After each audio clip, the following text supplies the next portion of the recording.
Hello दोस्तों, welcome to our YouTube channel conceptual ज्ञानी।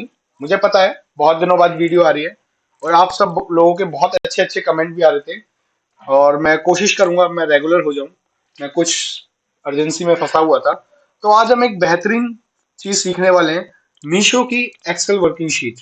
इसमें हम दोनों चीज सीखेंगे, ये शीट डाउनलोड कहाँ से होती है और इस शीट की जीएसटी के लिए इसकी जीएसटी के लिए वर्किंग शीट तैयार कैसे होती है। तो ये मीशो का पोर्टल है, एक मेरे क्लाइंट का पोर्टल है। मैं उसको डाउनलोड करता हूँ।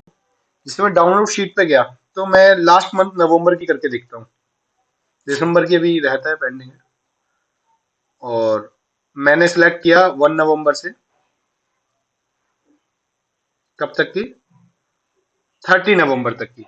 जैसे मैं इसको सबमिट कर देता हूँ तो मेरे पास एक एक्सेल की शीट जनरेट हो जाएगी। जैसे आप देख रहे हैं ये जनरेट हो चुकी है। इसी पे वर्किंग करेंगे हम। शो इन फोल्डर करते हैं और डेस्कटॉप पे एक फोल्डर बना लेते हैं। फोल्डर बनाने का शॉर्टकट है कंट्रोल शिफ्ट 10। और इसको मैं बात कर देता हूँ, नाम लिख देता हूँ मैं, मीशो वर्किंग शीट्स। ये एक्सेल मैंने यहाँ पेस्ट कर दिया। जो एक्सेल किसी भी ऐसे ई कॉमर्स से डाउनलोड होता है, मेरी पर्सनली रिकमेंडेशन है कि आप उस पर वर्किंग ना करें, एक फ्रेश एक्सेल की शीट निकालें, उस पर करें। क्योंकि बहुत बार डाटा इंक्रिप्टेड होता है और हम शीट सेम शीट पर वर्किंग करते हैं तो डाटा करप्ट हो जाता है। जीएसटी वर्किंग, ये मैंने फ्रेश शीट खोल लिया। लैपटॉप थोड़ा स्लो है, कोई बात नहीं। और इनकेस कुछ भी समस्या आ रही है आपको तो आप मुझसे कांटेक्ट कर सकते हैं। डिस्क्रिप्शन में मेरा फोन नंबर भी है और मेल आईडी भी है। तो आइए जीएसटी की वर्किंग शीट खोलते हैं। कैसी दिखती है पहले तो इस शीट को देख लेते हैं। इनेबल एडिटिंग, ये क्लाइंट है मेरे, इनकी ये शीट देखो दिखने में कितनी खतरनाक है। ओ भाई साहब। और नीचे देखते हैं कितने नंबर ऑफ कॉलम्स है, 500।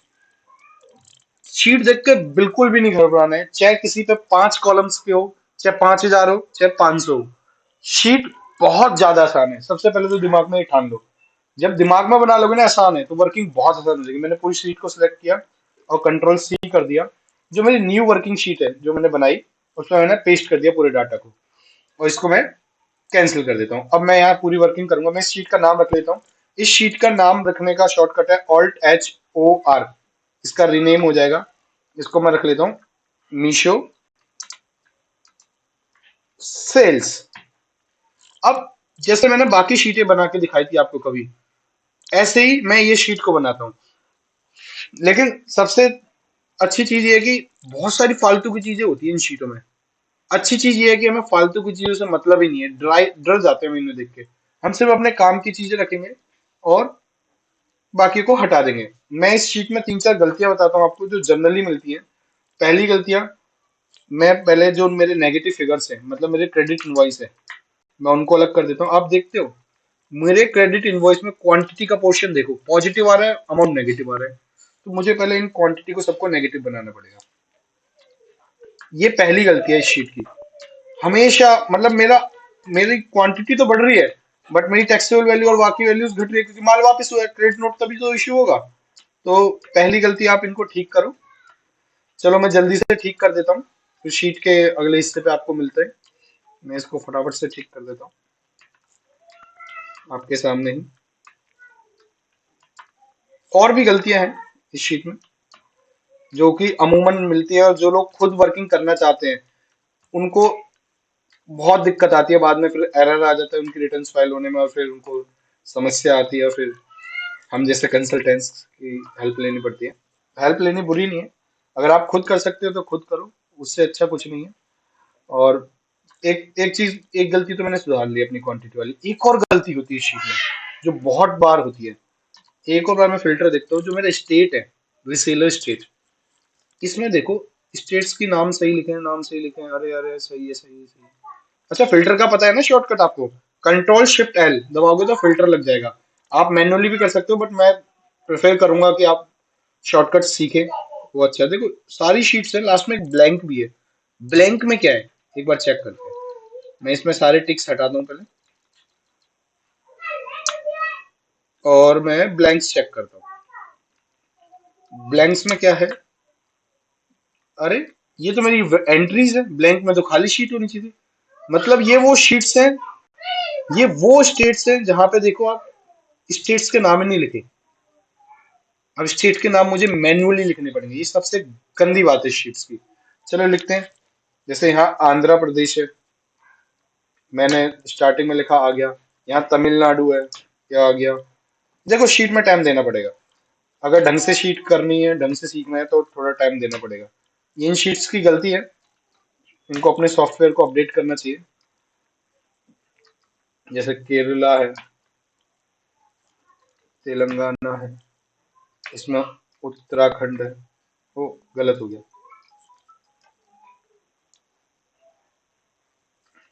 क्या था यहाँ पे? क्या यार, आप लोग भी याद नहीं लगा रहे। उत्तराखंड। शायद मेरे से स्पेलिंग मिस्टेक हो गई है, बट मैं ठीक कर दूंगा लास्ट में। यहाँ पे आंध्र प्रदेश है। अब देख लो, इसमें खुद फिल्टर उठा लिया। ये एक्सेल ने क्या देखा इस बार पे, कि हम हमेशा लास्ट वर्ड उठा देते हैं। अब देख लो, इसने उठाया लेकिन इसने एक गलती कर दी कि 500 असम उठा लिया। तो इस बात का आप ध्यान रखना है। झारखंड सही है, केरला सही है। इस पे क्या उतारना है? बिहार उठाना है। बिहार उठा लिया इसमें। अगले पे भी बिहार। सही है, सही है, सही है। तो ये एक्सेल का कमाल है। ये आपका एक्सेल आपकी वर्किंग को पहचानेगा। और देखो, शीट आसान। और मैं फिल्टर हटाने का भी शॉर्टकट यही है, कंट्रोल शिफ्ट एल। तो फिल्टर हटा देते हैं। और ये है अब अपनी शीट, बहुत अच्छी सी शीट। अब इस शीट में एक एक करके नाम पढ़ते हैं और जो फालतू की चीजें उनको हटा देंगे। इनवॉइस टैब मुझे चाहिए, रीजंस फॉर ये मेरे को नहीं चाहिए, मैं इसको हटा देता हूँ। इस पूरे कॉलम को सिलेक्ट करने का शॉर्टकट है कंट्रोल शिफ्ट, और इसको हटाने का शॉर्टकट है कंट्रोल माइनस। मुझे सब ऑर्डर नंबर नहीं चाहिए, मुझे जीएसटी के पर्पज से नहीं चाहिए। मेरी ये अनरजिस्टर्ड सेल है, तो मुझे डेट से फर्क पड़ता नहीं है। लेकिन आप अगर चाहते हो तो मैं डेट से रख लूंगा, मुझे उससे कुछ पड़ेगा नहीं। मैं ऑर्डर डेट से रख लेता हूँ। कस्टमर का नेम मुझे नहीं चाहिए। ओ, यहाँ पे ना मुझे मर्ज हुआ पड़ा है ये पूरा कॉलम, मुझे अनमर्ज करना पड़ेगा। तो आज मैं आपको अनमर्ज का भी शॉर्टकट सिखाता हूँ। ऑल्ट, देखो जैसे ही मैं ऑल्ट दबाता हूँ, ऊपर देखो ये फंक्शंस खुल जाते हैं अलग अलग। एच, मैं होम फंक्शन में गया। मेरे को मर्ज ढूंढना है, मर्ज। ओ माय गॉड, मेरे पास दो ऑप्शन थे, या तो मैं मैन्युअली कर दूं या मैं शॉर्टकट से। शॉर्टकट सीखना बहुत आसान है, एम। और मुझे क्या करना है? Unmerge cells, you. अगली बार बहुत फास्ट कर दूंगी। Alt H M U, unmerge का शॉर्टकट है। याद रखना, मैं पूछूंगा जिस दिन मेरा पोस्ट का ऑप्शन खुल जाएगा, यूट्यूब ने अगर खोल दिया तो। ठीक है, मैं कस्टमर एड्रेस भी नहीं चाहिए, मुझे नेम भी नहीं चाहिए, रिसेलर स्टेट चाहिए। मुझे प्रोडक्ट का नेम भी नहीं चाहिए, एसक्यू भी नहीं चाहिए, साइज भी नहीं चाहिए। मुझे क्वांटिटी चाहिए। क्वांटिटी में मैंने नेगेटिव पॉइंट पहले ही हटा दिया। अब आगे प्रोडक्ट यूनिट है, ये है। अब ये देखो, रेवेन्यू ब्रेकअप में ना दो चीजें, मैं इसको भी पहले अनमर्ज करता हूँ। इसका शॉर्टकट है alt H M U. Fast fast करेंगे। मुझे ये सब चीजें नहीं चाहिए। मुझे क्या चाहिए शीट में, आप ढंग से देखो।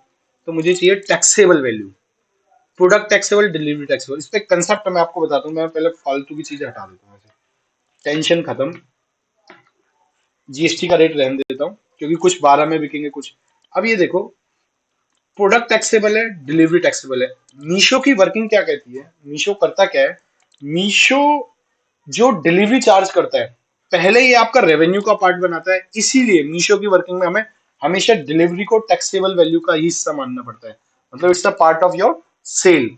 और देन इस पे ये इनपुट देता है बाद में। देखो ये रहा जीएसटी ऑन डिलीवरी, ये जो 12 रुपए 34 पैसे आपका इनपुट है। बट ये पहले इसको सेल बना रहा है यहाँ पे। जिस रेट में आपका वो होगा, अगर आप 5% में रखते हो तो 5% में ही आपकी टैक्सेबल वैल्यू आएगी। 18 में तो 18% में। इसलिए हमेशा हमें डिलीवरी को सेल का हिस्सा बनाते हैं इसमें। तो मैं भी बना देता हूँ। मुझे कौन सा, तो मैंने एक कॉलम ऐड किया।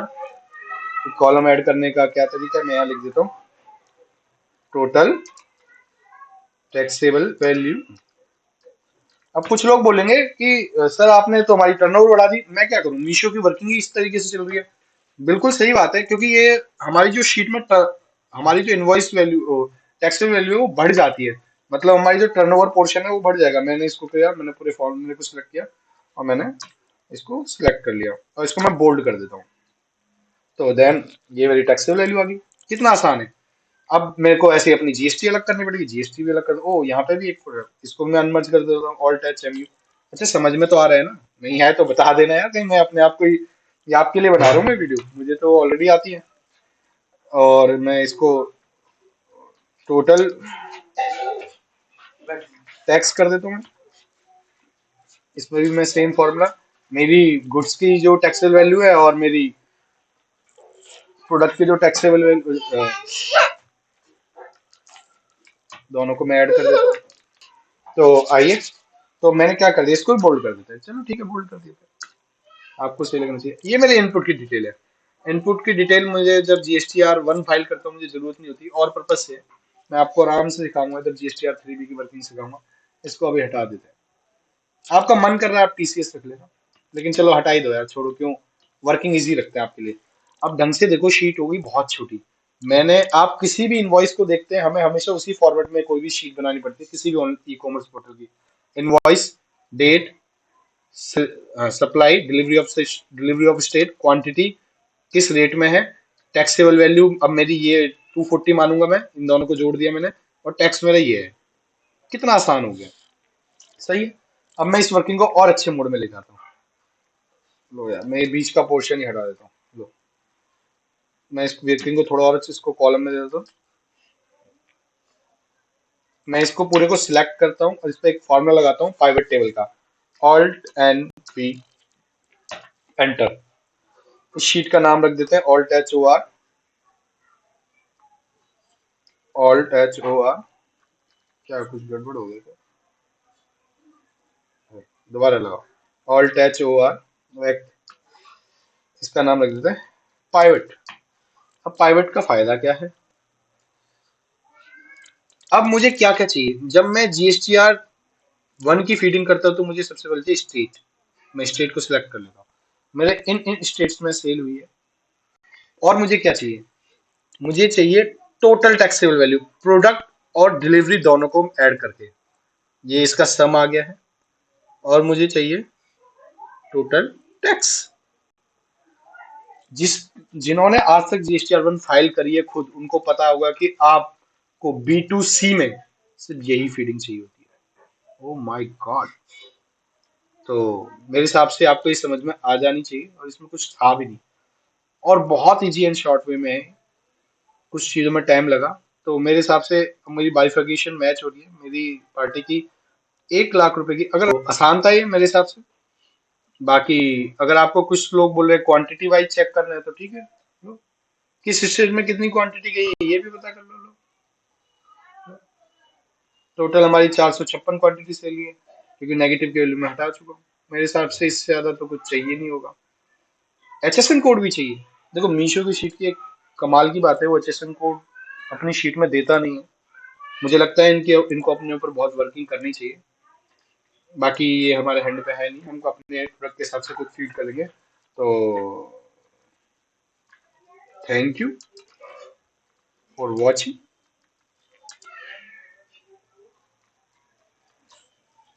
सी you in next video, bye.